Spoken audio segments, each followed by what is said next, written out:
This week, we kick it with an NBA champion, a member of the Showtime Lakers. He's fresh off 5 amazing days here in Maui, the current play-by-play guy for the G League South Bay Lakers, the one and only AC Green.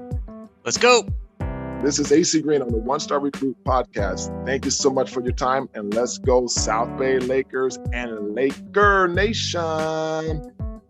Yo, aloha. Welcome to the One Star Recruits podcast. I'm DK, joined as always with my best friend of 25 years, Rip. We are a couple one stars who, like you, we're on this journey of life. We're learning, loving, trying to get better every day with the help of some 5-star athletes, entertainers, coaches, celebrities from around the world. With the NBA season right around the corner, we're going to kick the tires a little bit on the NBA season, Rip. I know we're full NFL mode, but we're going to shift a little NBA. LeBron is finishing up his Italian vacation. A little last dance kind of situation for AD and the King here. We have Lakers Nation and front office show host Trevor Lane with us on the podcast. Trevor, what up, man? Welcome. Hey, thanks for having me. Appreciate it. Yeah, the season is starting up. There's a new season that's coming around. Everybody's doing media day today and all kinds of stuff going on. Preseason is just around the corner. It's an exciting time of year. So thank you guys for having me on. It is firing off, bro. Let's start with some LA love first and foremost, just straight up. Okay, Trevor. So Rip and I are from the Valley, Phoenix, Arizona. When we have guests on from Phoenix or Tempe, where I'm from, Arizona State, more importantly, that area, I love to give my favorite spots. Ted's Hot Dogs. I say it way too much, but it's my favorite place in the world. I did it last week in Costa Mesa. I lived in Costa Mesa for a handful of years, so I did the same thing in damn Costa Mesa. I'm going to pass the mic to you, bro. What part of LA do you live in? Your favorite food spot and your favorite Los Angeles activity not everybody in LA knows about? Oh, man. Well, see, I grew up in Orange County, which is a little different than LA. I grew up in Mission Viejo, went to Mission Viejo High School and all of that, graduated from Concordia, which is in Irvine. I'll tell you what, as far as my favorite spot there's a little pizza place called Antonucci's that's in Mission Viejo that is absolutely fantastic. I miss their pizza all the time. Whenever I'm there, I have to go check it out. It is really good. It's a little place in a little strip mall, but it is excellent. Absolutely love it. And I just can't seem to find pizza like that anywhere else. It's the best. So got to give them a shout out. Some Orange County love, man. What do you got, Rip? What do you got? Are we talking thin crust Antonucci's or what kind of pie?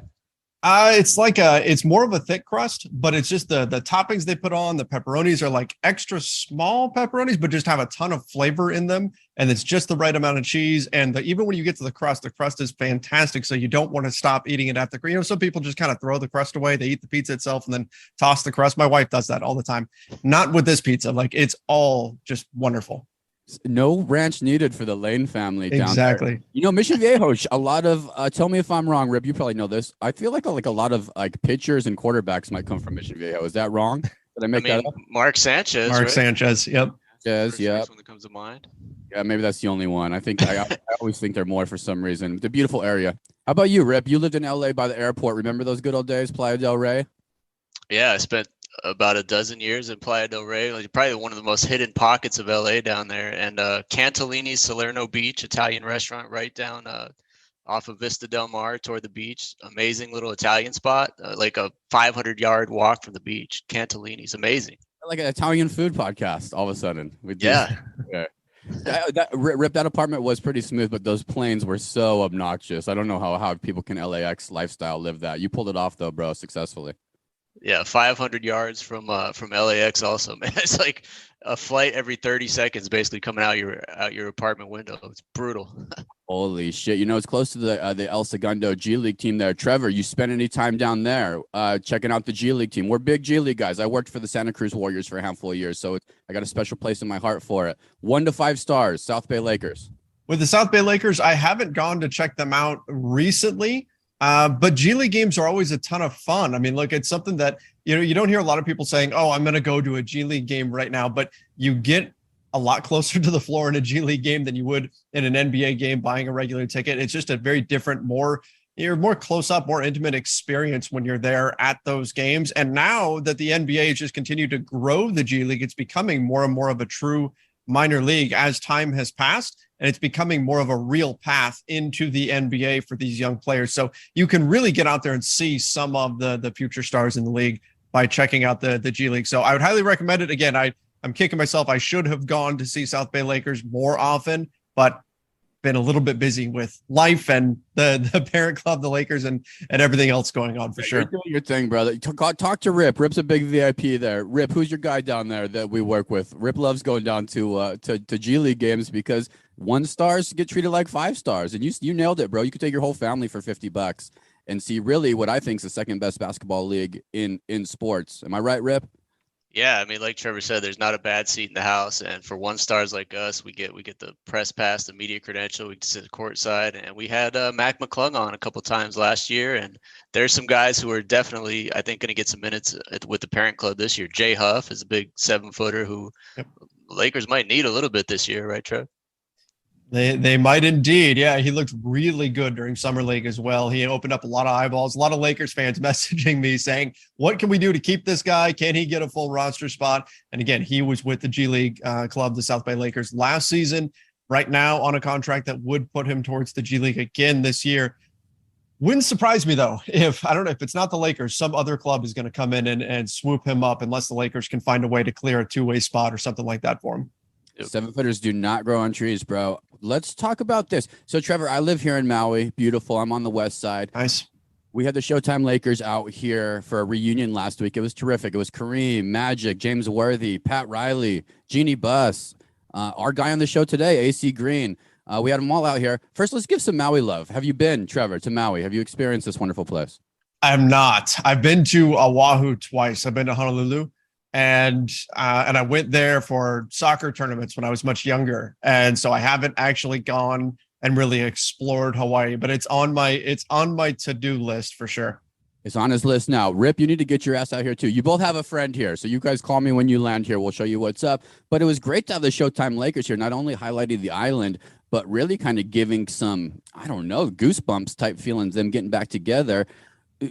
Rip, I'm going to start with you, and then I'm going to pass it over to Trevor. What's your favorite Showtime Lakers squad memory, and what player stands out the most for you, Rip?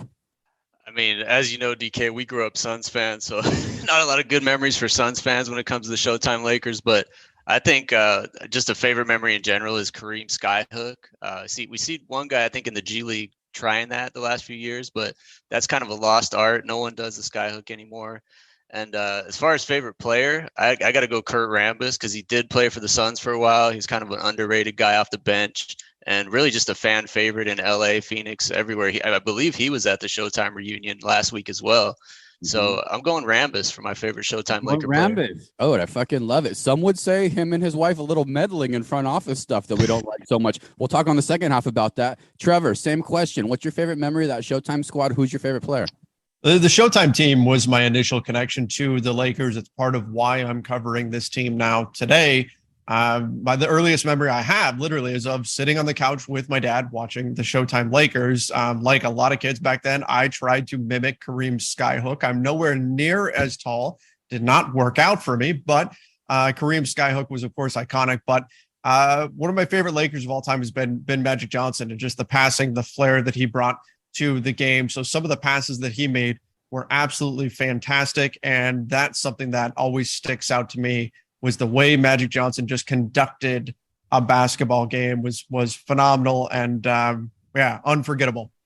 Unforgettable. Trevor Lane in the house. Great memories, fellas. I'm going to go with my guy, AC Green, because he's on the show and also a Phoenix Sun. Enjoy this interview with former Phoenix Sun, Maverick, Miami Heat, and of course, Los Angeles Lakers and current voice of the South Bay Lakers, our guy, AC Green.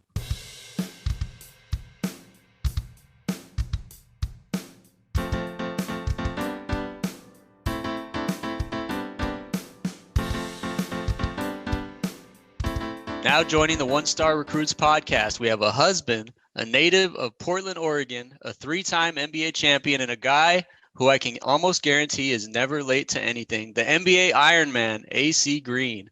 Thanks for hanging out with the One Stars, AC. Thank you. I appreciate that, Rip. Thanks, bud. You're on time for this interview, and to go along with that, your streak of 1,192 consecutive games played is really hard to comprehend. It's 14 plus straight seasons without missing a game. And for just a little context, the longest current streak in the NBA is 309 games by the Phoenix Suns' Mikal Bridges. And look, AC, I'm just trying to get my kid to not miss any days of school. You had a very successful basketball career. Is that the thing you're most proud of, that Ironman streak? I definitely am proud of it, especially as time goes on and you start to sort of sit back and reflect and have a chance to talk to some, even your former teammates and colleagues. So you appreciate it a whole heck of a lot. You do, but I don't know. I think playing with some of the players that I had a chance to play with and teams and the Laker organization, it's just as a whole. I think that's some of the bigger accomplishments than the individual goal, honestly. Always about the team. Speaking of Team AC, this is a little bit weird. I'm not sure how to just go out and say it, but I'm going to do it. My parents listen to the podcast. My mom in particular probably wants to thank you. I grew up in the 90s in Phoenix, Arizona, a huge Phoenix Suns fan. Part of growing up in the 90s was rooting for Charles Barkley, KJ, Elliot Perry, Mark West, you, all my guys. Another thing was I was a teenager, and we would talk about your abstinence streak during your career. The kids actually, this is something we knew about with our house and with our classroom. And it's a story. Nice. There's stories of looking back now of teammates sending women to tempt you during your rookie career. Was this an easy thing for you to commit to being abstinent, or was it more of a challenge at times? And on top of that, I just want you to know that you affected the youth in Phoenix during that time with this message. Well, I appreciate that. I definitely do, DK, on that.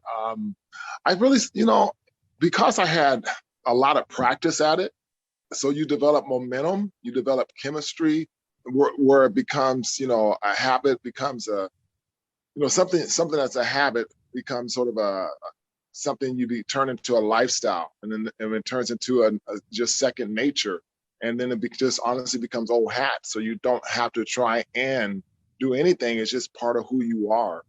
And I think that's really was the evolution of, just the whole not only practicing abstinence, living abstinence, but speaking on abstinence and letting the speech really be more nonverbal than even verbal, and showing people what to do as opposed to telling them, what you should do or consider. And just to what you said, honestly, just the byproduct of that and seeing what happened and what has happened, such as, you young people in that youth movement there in the Phoenix, the Phoenicians, as I call them, during that time. But it was a number of Phoenicians, quote unquote, in other cities, other states, other countries, honestly, that really gravitated toward that message, because it wasn't something that was talked about a lot at that time. And people wanted to know that it was possible. And all of a sudden you have an opportunity just to be that voice that wasn't a lot of oracles from that standpoint. So I appreciate it. And that's really humbling just to get a chance to hear. And 2 high fives to your family for that. 2 high fives. I mean, it's really something, especially that time, that just wasn't being talked about in the house. And for you to be able to rip up the scar, to be watching Al McCoy on UPN 45, and then at halftime sitting down with my parents talking about, AC Green deciding to stay away from sex. Let's talk about sex was something so new in my household. So thank you. I'm sure one of millions and millions, like you said, that it really helped. And that mental toughness was something as well that started to be built through kind of questions with my parents at that age that didn't want to be talked about necessarily. You've been doing the AC Green Foundation now for 30 years. How do you teach that mental toughness to teenagers and young adults going through it with a variety of things, especially nowadays? It's all kinds of addictions and social media and sex. The list goes on and on and on. What's kind of a practice? Rip and I talk about consistency with this podcast, consistency in life. Sounds like you're on that boat. What's some other practices that you teach? Well, I think really it's the ability to really, one, love yourself, because, and care for yourself, love yourself, but at the same time, really focus on trying to find a future, trying to find a hope, trying to find something bigger than yourself that you can actually throw yourself into and really go after with all your heart. Okay. And of course, that's only going to come when you find a passion. All right. You might see something that you like and you experiment. And you might try it and after a couple of years, maybe a couple months, that's not what I want to do. Get up, try it again. I thought that was my career. I saw myself becoming that quote unquote profession. But it's through the failures that really are the successes, because now you know what you don't want to do, what you don't want to commit to, what's not your passion, and it helps you eliminate time, which is the biggest thing that we have when we don't control. But then that leads to the second point, in which you sort of alluded to, honestly, a little bit earlier, and that's the self-control factor. Abstinence was just something, sexual abstinence was just something that regarded in that area itself. But as you said, it's so many other areas, so many other quote unquote addictions, and so many other challenges that you just at all ages have to develop ability to say no to that and yes to something that's more positive, has more affirmation, and leading you in a direction that you really want to try and go. And that's something, it just takes time. Once again, repetitive, positive behavior, affirmation, consistency helps you get that momentum to lead on a journey that ends up where you actually want to see a final destination and not a train wreck on the side of the road. Beautiful. It's having a tool belt. It's having a tool belt too, so you can pull out the right tools at the right times to help make the right decisions, which, you know, guys like you along the way have helped us develop this tool belt, man. Thank you. That was a great breakdown. No, thank you. And just to go back to the foundation real quick, I know, you know, you're consistent in your career. You're always consistent out there talking to kids now. AC, just a little story here. I was at a Clippers Kings game at Crypto.com Arena toward the end of last season. I went out to grab some popcorn from the concession stand, and I saw you out near an elevator in that area, in the concession area, with a group of about 10 to 12 kids. And you could tell it was like an advice giving session because they were tuned in to what you were saying. Your foundation offers leadership programs and mentoring as well. How can Lakers fans or anyone else who wants to help make a difference to these kids get involved with your foundation? Well, everything, you know, and I appreciate that, first of all, and I'll share a little bit about what that was about. But everything we talked about in any question, inquiries about the foundation really is normally going to be found at acgreen.com. So you can go and see those, you know, 3 decades in the journey that we've been on. And we still continue to be on now post-pandemic, hopefully, that we can still keep trying to make a difference. But right now, you know, we're really pouring our time and effort into revitalizing our kids and our youth. And that comes in the areas that we're working middle schools right now, today, high schools. We're out really helping constructive behavior, okay? And I say more destructive and turn that into constructive behavior. Conflict resolution is what I spend normally 4 out of 5 days in the week during the school year teaching. Okay, and that's a few hours a day, and I get a chance to get in and I work at those different levels. And I have other trained professionals that get a chance to do that with me. And it's exciting. It really is. It's exciting. And that's part of who you saw that night there at crypto.com was some young people who were they all sort of benefited for good behavior, listening to the things that we were trying to advise and counsel, and through all kind of challenges at their classes. They represented 4 different schools that particular night. And out of maybe 40, 50 kids, those dozen is the ones that really earned the opportunity to get a chance to come to that night. And so it was really, really good. And it's special too, because once again, they earned that right. It wasn't something that was given to them.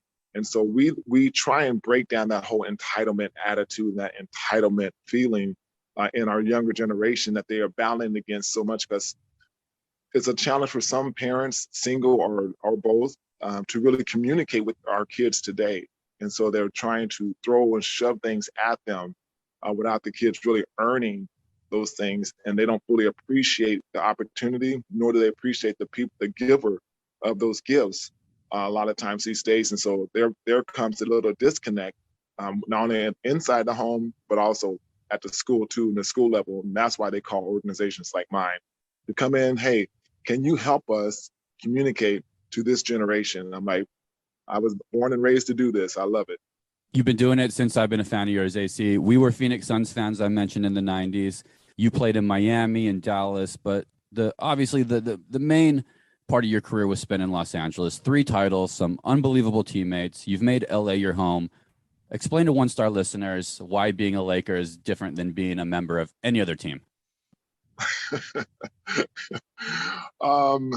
It starts with just the very fact of the sense of being, well, as I said, it's just something special, and not individually, but as a team. And you're finding a way that you are connected and really doing and providing a dream, and a dream for some of your teammates, a dream for some of the family members, who get a chance to participate, but also a dream for a community and Laker Nation fans throughout the world of really seeing a group of guys collectively over just a decade. Like as I pan down a little bit, you can sort of see what that says. Showtime.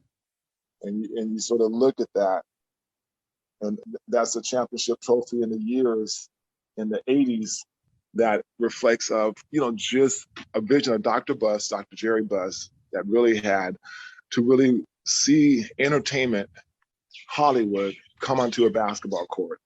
And so that was pretty phenomenal. And by a chance to draft in a young fella out of Michigan State by the name of Magic Johnson to help be that, that orchestra leader. And it was something special just to be a part of that whole decade.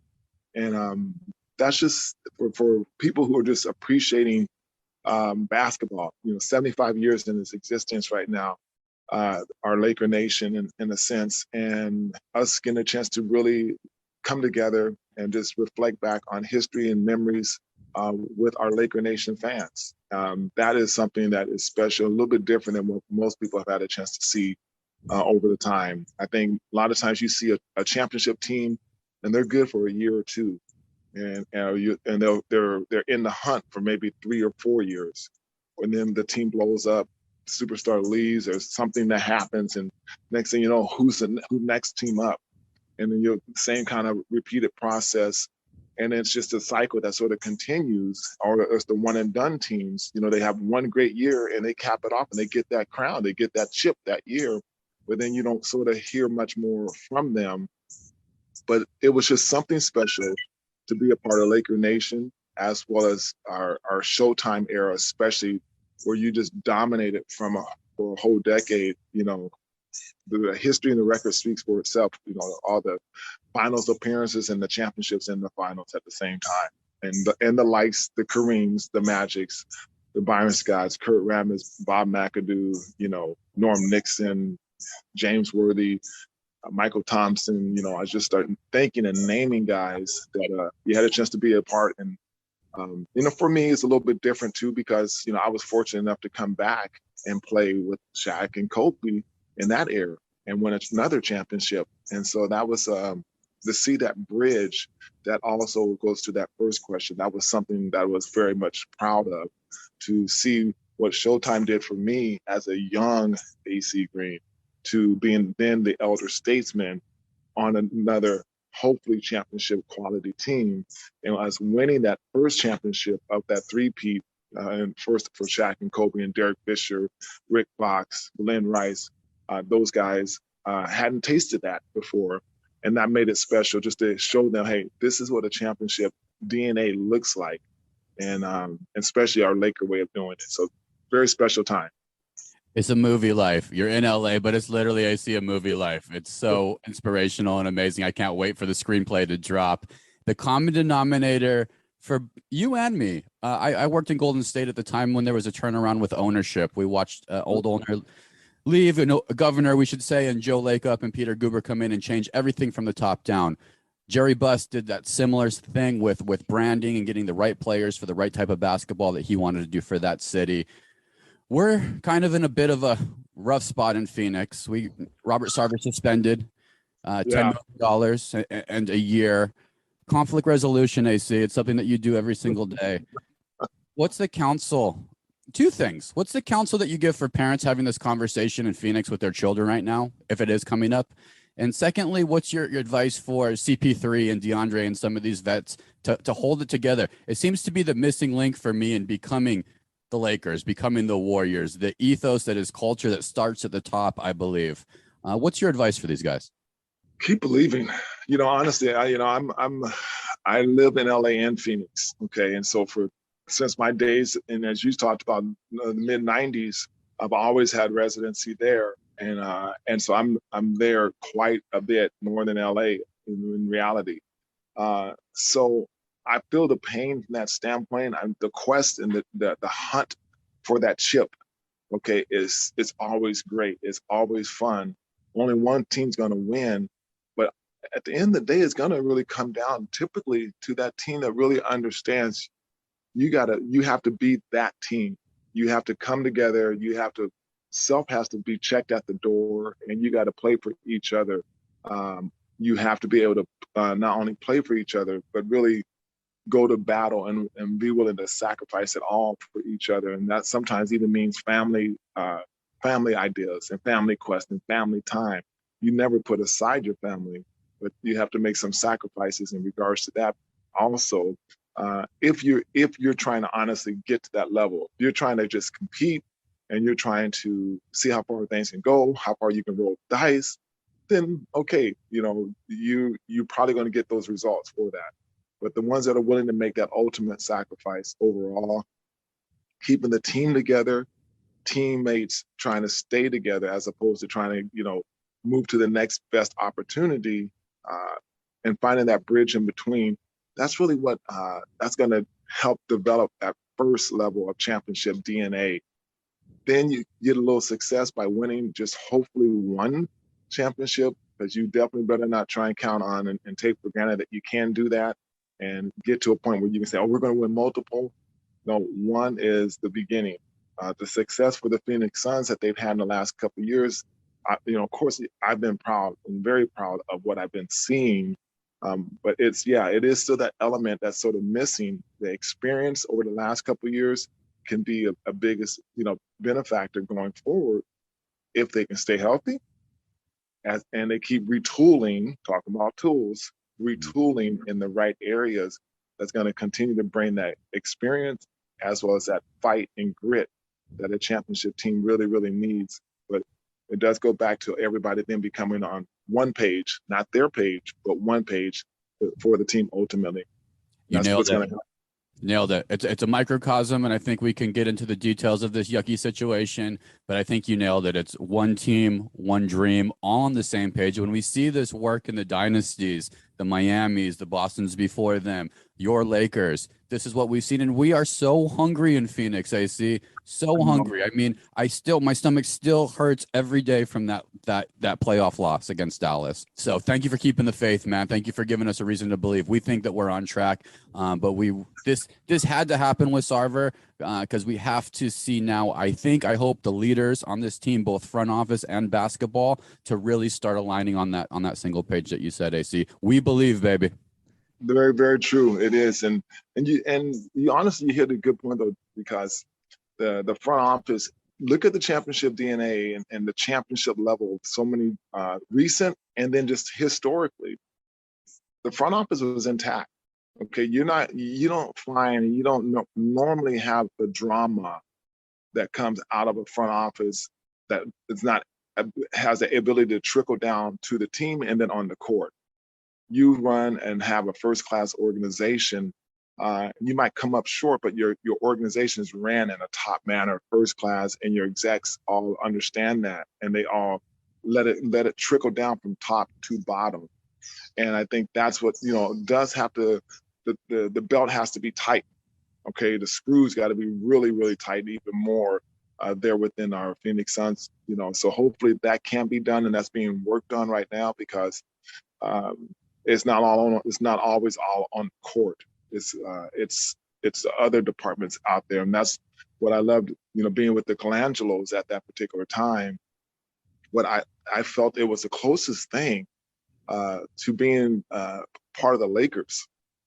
As far as a first-class organization that's ran really well, people trying to take care of the players, valuing the players, but really up top it was ran like a business, but also like a family. It was the best way they could, and they were getting to that point. It wasn't ideally the exact same because there was only one Laker organization, but I tell you, it was on that path, and obviously things have changed, as you said.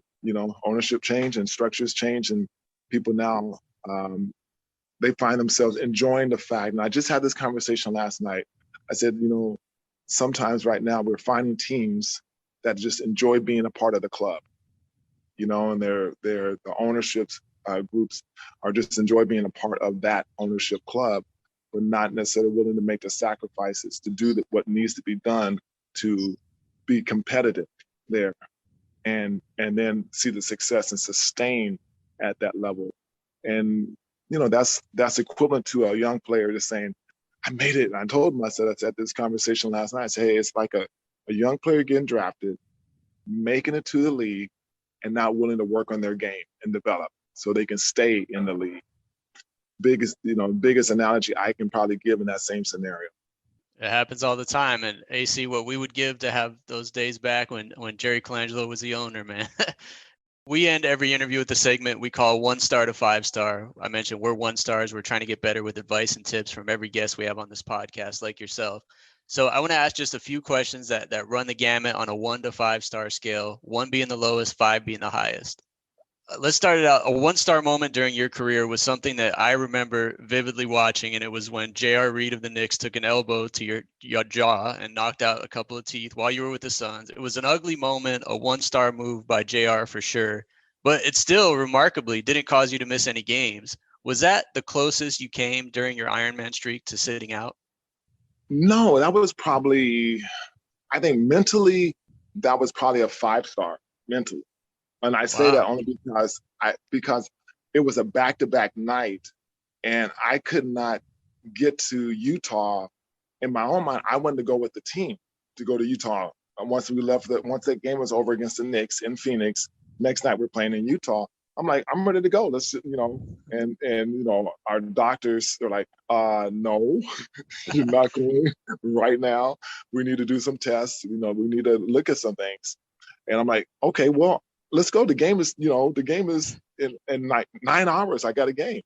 And so we went through that whole part. And so that was the mental anguish of it all. But from a physical standpoint, you sort of been through bumps in the road and fender benders. And so it was more of maybe a 1.5 star, if I equate it right, as far as the physical side, but it was just more of the mental side itself. But like you said, I was able to play and also just keep playing the rest of the time I just got that little, my super Marvel mask, the Iron Man mask, and that's where that actually came in.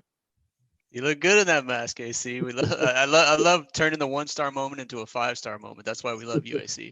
Second one here, you weren't known as a shooter when you played, but you were actually a really effective mid-range guy during your career. Shooting threes was not the game for big men in the 80s and 90s like it is now. Right. So let's imagine if you played in today's era, again, on a 1 to 5 star scale, what is the likelihood that AC Green would be known as a 3-point shooter? Because the game is different now. It's, I would say it would probably be mid-star category, only because I'm thinking that my days in Phoenix reminded me of today's players and today's game, because it was up and down, but it was Paul Westphal had that free-flowing offense and everybody shoots a three.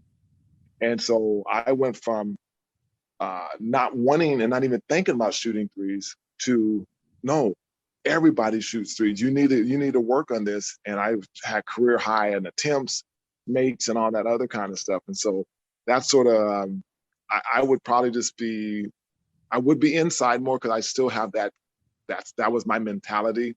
But I was sure definitely step out and stretch the floor today. You just taking down Marley's shots back in the day in Westfall's offense. AC, we need Marley taking those. Oh, trust me, Dan got more than his share. Too, we had Detlef on last week on the pod, and we thought, man, he would be an ideal modern day kind of NBA tall 3-pointer, could defend all the positions. Detlef would probably be a good modern day NBA player the way he played back in the day.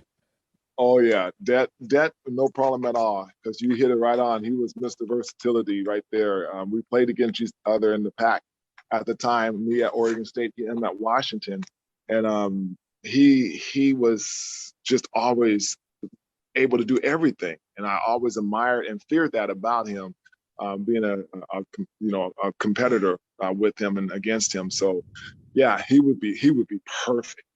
All right, let's close this out with a G League question. Something us three definitely loves. Sure. The G League, specifically the South Bay Lakers, one of the best leadership teams in the G League, a great venue in El Segundo, great staff with Cole and media relations. You're currently a member of the broadcasting team there. I was out to a game last year, and I just love the atmosphere, the talent, everything about G League basketball. But for listeners who might not be as familiar or looking for maybe a reason to catch a game, what's the 5-star pitch that you would give for people to get into the G League? Well, one, first and foremost, it's great. It's great basketball. Okay, it's great competitive basketball from the time the opening tip to that final buzzer. I mean, guys are out there playing their behinds off, and it's phenomenal. It really, really is. So you want to see competitive basketball, and these once again are pro caliber level basketball players also. So these we have guys who've come through the draft. We have guys who've walked on. We have two-way players, all who participate in this G League level. And tomorrow's stars, you're going to find them in the G League. Okay, you're going to find those guys playing in the G League. You might see them on a pro bench, but very seldom will you see them playing at that pro level. But you can actually watch them play and just go through that progression with them. And we have a chance. I think we had the most call-ups last year as far as the South Bay Lakers in the G League, if not one of the top two teams. And that's because we believe definitely in creating opportunities and giving guys a chance. And by and large, we'd like to see it stay within homegrown and with our parent Laker club, but at the same time, we spread the wealth around, and guys get a chance. If they get a chance to be called somewhere else, and you put that talent to use, then we're all for the growth of our particular players. And so Nick Mazzala has done a great job from our GM standpoint. Joey Buss, who really runs and the president over the whole organization, as far as just making sure Colin pushing all the right buttons. Those two have done a great job from that standpoint of just really seeing the right kind of players come, creating still the same atmosphere. The Laker girls are there every single day. You see from a professional standpoint, the entertainment value is it's like none other. So I just love it. And you can bring your whole family and have money left. Okay? That's it. So I love that fact too. It's really special. And last but not least, there's not a bad seat in our house. That's for sure. Okay. Nope. You can hear the sneakers squeak. You can, like I say, you can get all kind of swag as you get ready to leave.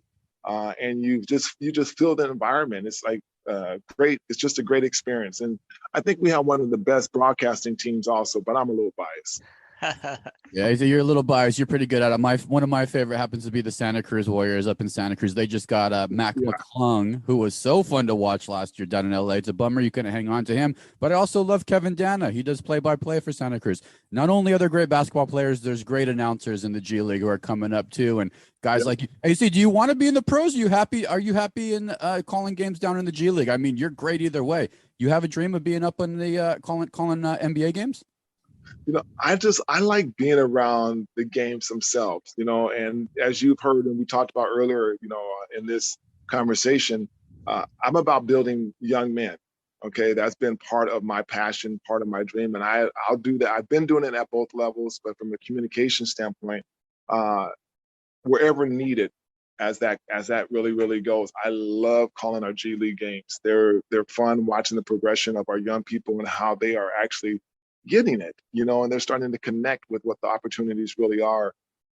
It's been fun. And so I tell Michael Thompson, who does a lot of our commentary, for our Lakers, and he has done a fantastic job. And I tell Stu Lance the same thing.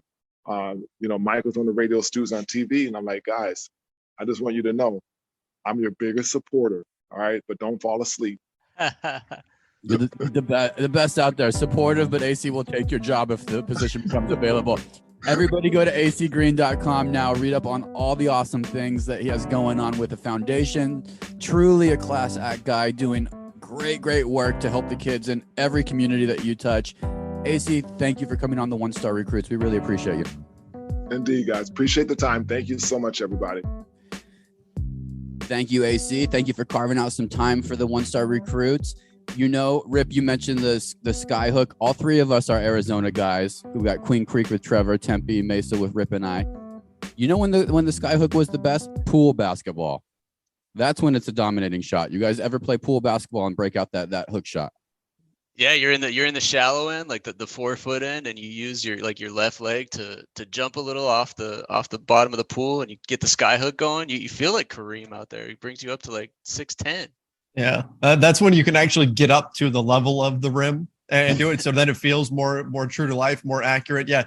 Pool basketball is a ton of fun. And you're right. The sky hook becomes that dominant weapon for you. Whereas, in real life, Kareem can master it, but like you guys have said, nobody else really has been able to. And I'm definitely on that list of guys who could never get it down.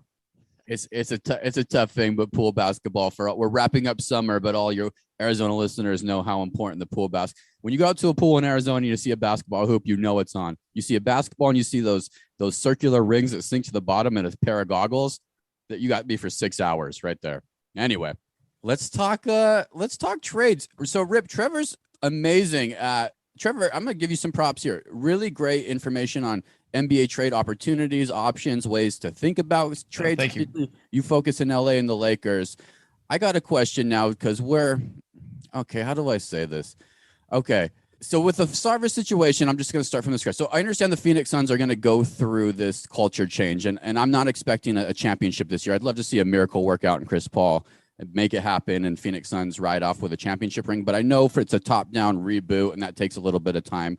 We'll see what happens. With that said, we got Jay Crowder, who we're fans of. I love Jay Crowder's energy. I think he's rare on the basketball court. I think he does great things, but he doesn't want to be there, which is fine. Time to move on. What would it take to get him in a Lakers uniform? Because it seems like a really great fit to me. Yeah, the Lakers are definitely lacking in wing players right now. You look, they're very guard heavy. In fact, you have 4 guys really who could conceivably be starting caliber point guards in Dennis Schroeder, Kendrick Nunn, Russell Westbrook, and Patrick Beverley.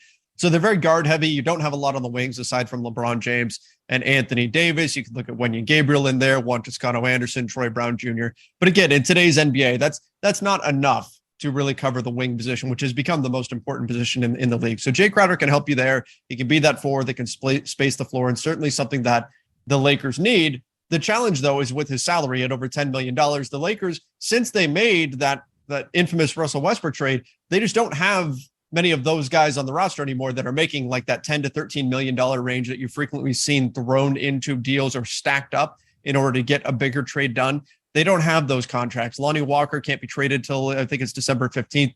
So even his $6 million and change you can't use. So realistically, to try to make a deal work, you'd be talking about Kendrick Nunn and then stacking up a couple of salaries. Maybe it would be Wenyen Gabriel, another veteran minimum guy or something like that. And I don't know how much interest the Suns would have there. If the Lakers had a contract on the books that was around $10 million that they could, throw to the Suns and they had some interest in that, maybe there's some draft capital or whatever, then there'd be an easier path to getting that done. But while the Lakers could certainly use Jay Crowder's skill set, it's not easy to see a way that logistically they can make a trade actually work under the rules of the CBA. That's the real inside information, but in my fantasy head, that's a great match for LeBron. Seems like a LeBron guy, right, Rip? They played together. Cleveland, am I wrong? Well, I'm not sure about that, but I mean, I know the last, 3 years, Jay Crowder's been in the conference finals or the finals every year, and yeah, just a great teammate. We're gonna be sad to see him go on the Suns. I think is it that Russell Westbrook albatross contract that's kind of holding everything down, Trev? Is that the problem? Well, I mean, Russell Westbrook's contract is the biggest contract that they've got to potentially move, but it's also the only, you've got Russell Westbrook, LeBron James, AD, who are all on max deals. And then after that, your next highest contract would have been Talen Horton-Tucker. He would have been in that $10-11 million range, but you already traded him away to get Patrick Beverley. Patrick Beverley can't be reaggregated in another deal. You could trade him solo if you wanted, and he's at about $13 million. So I guess you could do a Patrick Beverley for Jay Crowder swap, but they went and traded for Patrick Beverley for a reason. So that's why I omit him from the list there. It's a challenge for the Lakers when you've got a guy like Westbrook on the roster that's eating up that much of your salary cap and then not giving you that much production. I think the Lakers knew when they traded for Russ that he wasn't going to give you $47 million worth of production. That's just not who he is anymore. But they were hoping that you would get, maybe $25 million out of Russell Westbrook. Maybe he would be kind of a low-level all-star player. They didn't get that, and so that has set them back even further. And trying to make deals work is even more challenging when you've got that salary on the books, like you said. We got the guru. Well said. I mean, I think they're going to start the season as is. I know a lot of Lakers fans want a couple more tweaks here because it doesn't feel comfortable. I'm not even a Lakers fan, but it doesn't feel comfortable right now. I'm most excited Laker-wise. Actually, it's kind of a lame thing, but it's a cool thing for me. I'm most excited about JTA. I think that's a great pickup. I'm excited to see him grow with LeBron. see kind of what that development turns into from a player side. How about you guys? Trevor, what are you most excited about for the Lakers season? And then what are you most terrified about? So I'm excited to see Darvin Ham. I'm excited to see what wrinkles he brings into the system. We've heard he's a great motivator. We don't know what he's going to do in terms of X's and O's. He's talked about playing a 4-out, 1-in system, a la the Milwaukee Bucks. So I think you're going to see some wrinkles of that. Challenge, though, to run that with the Lakers when you don't have the shooting required to do something like that. So I'm interested to see what wrinkles Darvin Ham brings into things. What kind of energy do the guys play with on a night-to-night basis? Because that was an issue last season for this team. You mentioned Juan Toscano Anderson, certainly an energy guy. Patrick Beverley. How does this new team come together in terms of the chemistry, which obviously was off last season?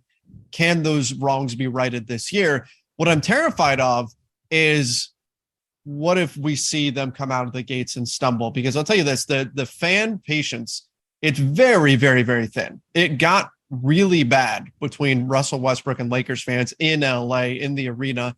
It was not a good situation, and we could find ourselves back in that place very, very quickly. Again, after last season, which I have frequently called the worst season in Lakers history in terms of fan experience, it was absolutely miserable. Dang. watching that team. No, not in terms of wins. They've had worse records than that, but in terms of the fan experience, last season was horrible. And so patience is already very thin because those wounds haven't quite healed from last season. So this could get ugly if they stumble early on, and particularly if a lot of the same issues that we saw last season persist. So that would be my fear, that it could go back to that very dark place if we see more of the same from what we saw last season. Lakers Nation insider Trevor Lane with a fast start. Great. It gotta happen this year, I think. Otherwise, the West is way too strong, and then you're just fucking, treading water, trying to survive there. Rip, how about you? You're most terrified of with the Lakers? You going to say AD's health? Someone's got to be scared of Anthony Davis's health here.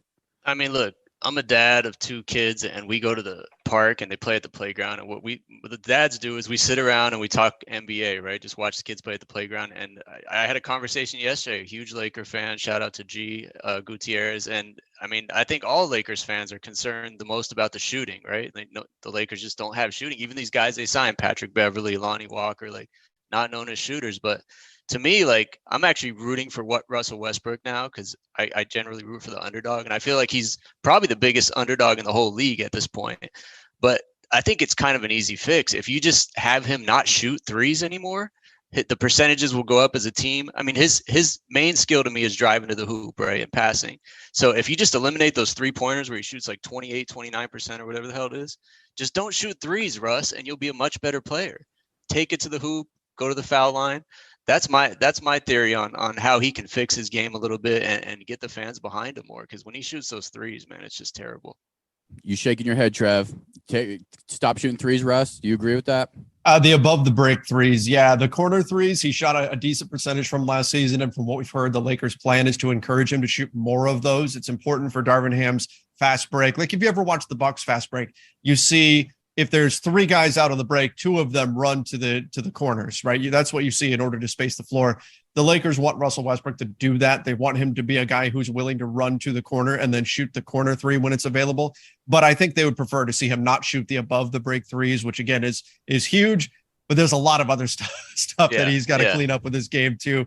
But yes, not shooting those above the break threes would certainly help.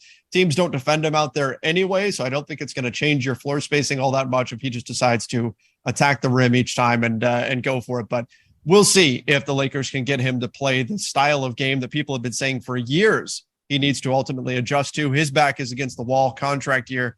We'll see what he does. Big we'll see. The internet's been killing it with the let Russ cook memes. They have been so funny, man. Well, that's a Russell Wilson thing though, right? It's all of them for me. It's all, you put them all together.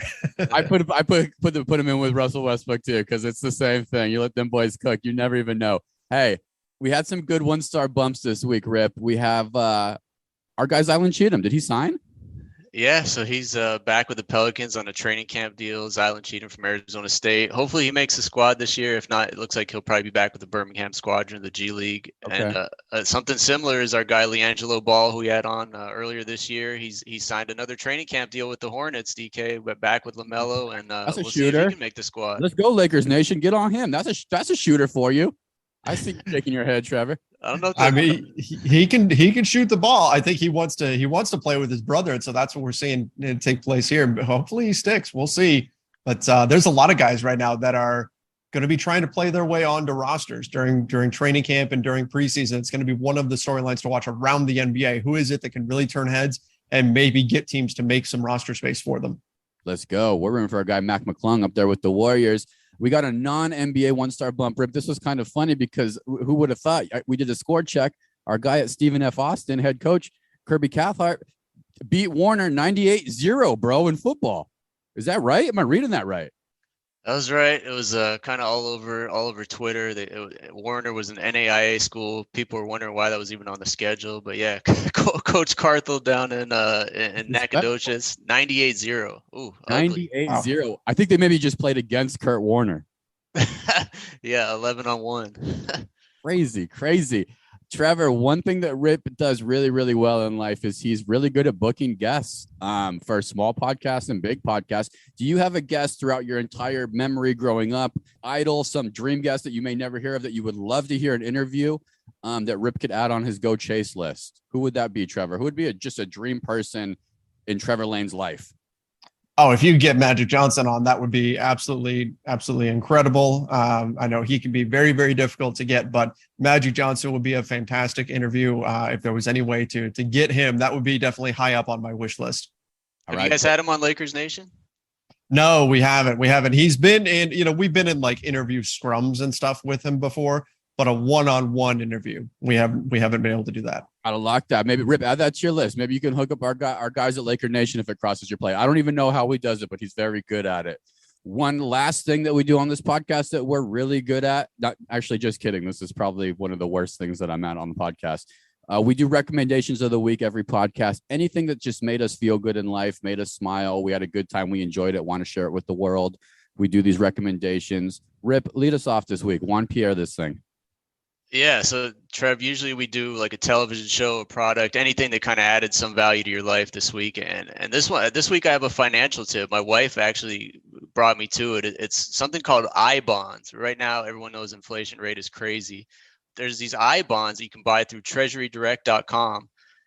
You have to keep them for a year. It's a minimum of a year, and then anything up to 20 years. But right now, the interest rate is 9.62%, which if anyone knows, savings account are giving like 3% interest right now. These things, you can invest up to $10,000 per person per year for these I-bonds. It's at treasurydirect.com. It's a 9.62% interest rate. If you put in 10 grand, you're getting $962 of interest after a year.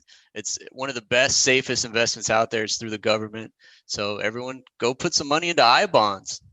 This is not a financial recommendation show, listeners. You making investments in the recession. A strong move. Trevor, what you got, man? Recommendation of the week. What's something that made you feel good this week? Well, it's funny because mine's actually financial as well.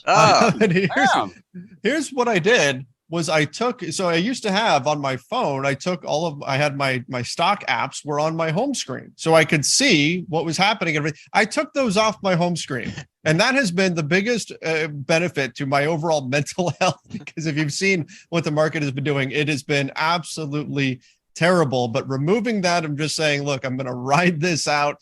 It's easier to do it when you're not looking at it every single second of every single day. So I decided I am going to banish this from my home screen. I'm not going to panic. I'm not going to sit here and look at it every single day. And it's made a big difference. I feel much more at peace with things than I was certainly last week. It's addition by subtraction, man. I love it. Yep. So smart. So like Joe Burrow. Me too. We took social media off our home screens. In fact, off our phones completely. No more social media. You want it, you got to go dig it up somewhere on another computer. Good one, bros. Damn, financial. No, I feel like a jabroni, but fuck it. Here we go.